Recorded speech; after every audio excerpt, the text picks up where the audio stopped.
you're in Epic, wearing that right there. You're in That's right. Epic. You've been in Epic for how long now? Ooh, so Mark and I were talking about this the other day. He asked me to come to camp just as a helper back in, excuse me, I think it was 2015 for the 2016 camp in January. Mhm. And then it was probably within that year, I ended up becoming a leader, and then I've been involved since then.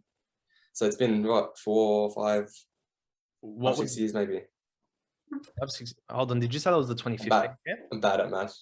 No, sorry, he asked me to come to the 2016 January camp. So sometime in 2015, he asked me. Okay.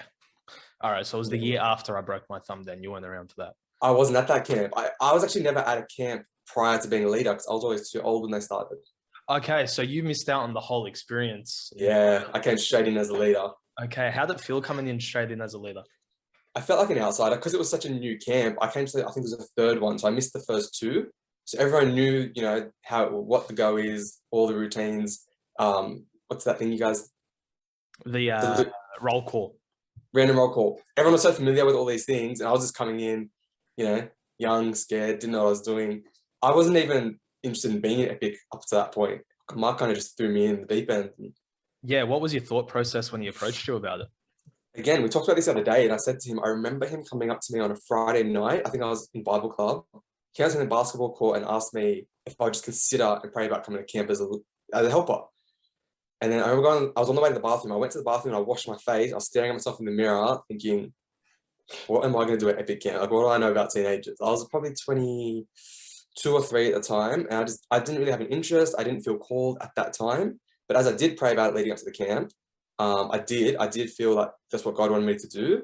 And then, I went to that camp, and the rest is history. It's one of my favorite. How long was the time period between him asking you and camp?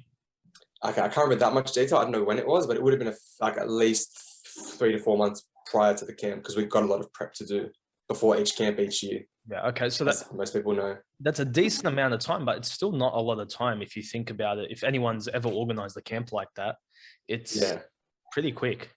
It is a lot of work. But look, I was only a helper, so I wasn't that involved in preparing the camp. He wanted me more there just to help out, which is what I did for the first 2 camps. Okay, fair enough. But what's interesting is you didn't want to do it from the start. You didn't feel like teens were your avenue, but Epic and a youth type of ministry is normally the go-to for any young person. Like that's the one that calls them the most. What was it about it that you wanted to stay clear of? Oh, I think you know me pretty well. I'm not the average young person.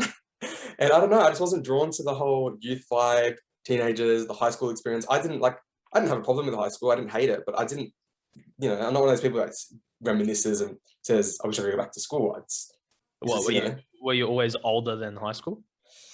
No, I'm saying I did enjoy it, but I wasn't obsessed. You know, people that peaked in high school and they're they're constantly name anyone. But you hear them going about it all the time, like high school this, high school that was the best time of my life. I'm like, I enjoyed it, but it's not the best thing ever. Yeah, I never wanted to re-experience that or anything.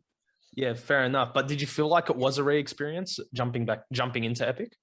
No, not from the position I was going in there as, I guess. And I didn't realize that. That's why once I did realize what my role would be, to obviously not be a high schooler, I enjoyed having that relationship with the teens. So that first year, you're just a helper. You're not doing much else. You're just doing the odd jobs? Pretty much. I was the runaround errand boy.